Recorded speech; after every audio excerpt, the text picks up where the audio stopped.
অনিতা মাসি আমার ছোটোবেলার টিচার।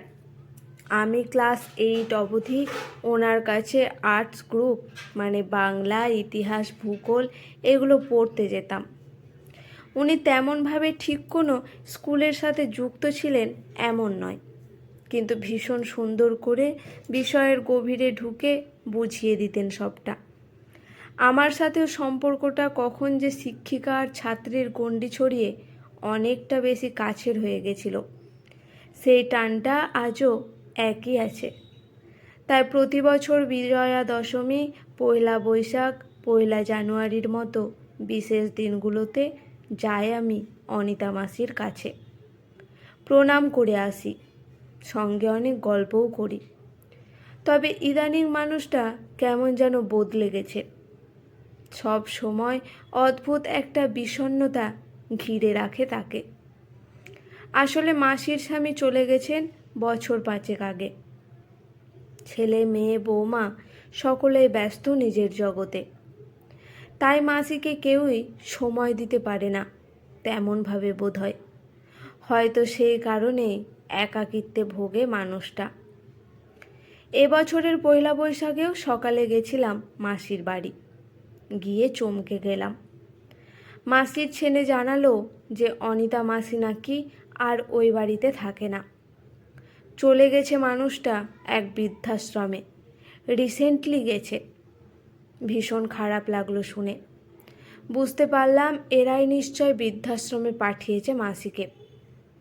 বিরক্ত মুখে মাসির বৃদ্ধাশ্রমের ঠিকানাটা নিয়ে বাড়ি চলে এলাম। গত সপ্তাহে গেছিলাম অনিতা মাসির নতুন ঠিকানায়, মানে ওই বৃদ্ধাশ্রমে। গিয়েই একেবারে হতবাক। ভেবেছিলাম মাসিকে খুব আপসেট দেখব, কিন্তু মোটেই তা দেখলাম না।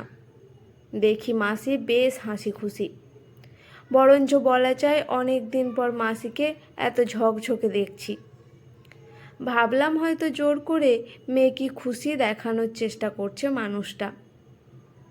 অনিতা মাসির পাশে বসে হাত ধরে বললাম, ওরা পাঠিয়ে দিল তোমায় এখানে, আর তুমিও সেটা মেনে নিলে কেন মাসি? ওই বাড়িটা তো তোমার স্বামীর করা। মাসি সুন্দর করে হাসলো। তারপর আস্তে আস্তে বলল, কে বলল ওরা আমায় এখানে পাঠিয়েছে? আমি তো নিজের সিদ্ধান্তে এখানে এসেছি। এখানে ওদের কোনো দোষ ঢেকে যাবে তুমি।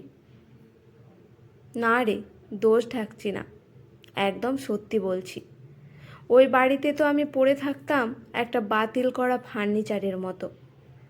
সারাদিনের সঙ্গী ছিল শুধু ওই টিভি আর একরাশ অপেক্ষা। আমি প্রতিদিন ভাবতাম হয়তো আজ ওরা অফিস থেকে ফিরে একটু আমার কাছে 2 মিনিট বসবে। রোজ ভাবতাম হয়তো আজ একটু আমার সাথে ভালো করে কথা বলবে। ছুটির দিনগুলোতে ভাবতাম হয়তো কোনো একটা উইকেন্ডে ওরা আমায় নিয়ে একটু ঘুরতে বেড়াতে যাবে। আমার কাছে আবদার করে বলবে, মা একটু রান্না করে খাওয়াও আগের মতো। কিন্তু আমার অপেক্ষায় শুধু অপেক্ষায় থেকে যেত। 2-1টা কেজো কথার বাইরে ওরা আমার সাথে কেউ কথা বলতো না। কোনো দিন বেড়াতে যাবার সময় ভুলেও ভাবতো না যে বাড়িতে আর একটা মানুষও আছে। এমনকি আমি ভালোবেসে যে রান্নাগুলো ওদের জন্য করতাম, সেগুলো ভালো লাগলো কি না কোনোদিনও জানাতো না। বাড়ির কোনো গুরুত্বপূর্ণ সিদ্ধান্তে আমার মতটুকুও নেবার দরকার মনে হতো না ওদের। আসলে ওদের কাছে আমি বড্ড বেশি অবহেলার পাত্রী হয়ে গেছিলাম রে। ওরা ধরেই নিয়েছিল ওদেরকে ছাড়া আমার তো আর কোনো গতি নেই।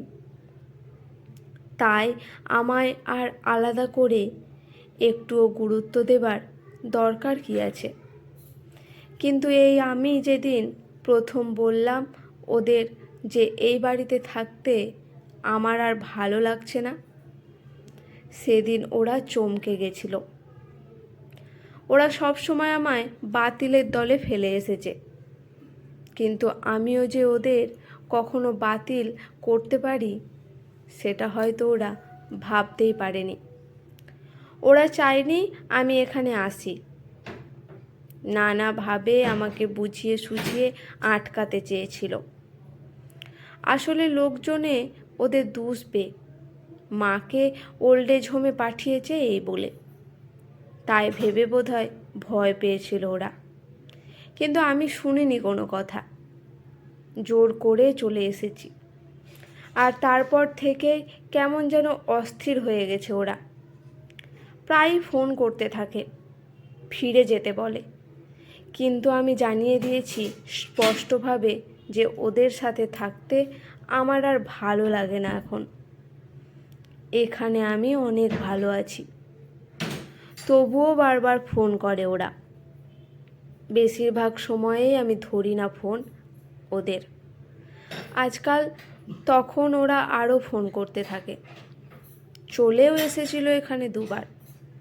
আসলে যে মানুষটাকে ওরা অবহেলা করত, সেও যে অবহেলা ফিরিয়ে দিতে পারে এটা হয়তো বোধহয় মেনে নিতে পারছিল না। একটু থামলো এবার মাসি। তারপর ফের বলল, জানিস, জীবনের নানা সময়ে নানা মানুষের থেকে নানা অবহেলা পেয়েছি। কখনো শ্বশুর শাশুড়ি, কখনো স্বামী, তো কখনো আরও অন্য কেউ। সব সময় মুখ বুজে মেনে নিয়েছি সেটা। কিচ্ছু করতে পারিনি আমি। কষ্ট পেয়েছি নিজের মনেই। কিন্তু জীবনে প্রথমবার অবহেলার জবাবে আমিও অবহেলা ফিরিয়ে দিতে পেরেছি। আর কি মনে হচ্ছে আজ আমার জানিস? মনে হচ্ছে কেন আরও আগে এই বিদ্যাটা শিখতে পারলাম না। হয়তো তাহলে জীবনটা অনেকটা অন্যরকম হতো আজকে। ভালোবাসার বদলে যেমন ভালোবাসা দিতে হয়, তেমনি অবহেলা বা তাচ্ছিল্যকেও দিলে তাকে সেটাই ফিরিয়ে দিতে হয়, অন্য কিছু নয়।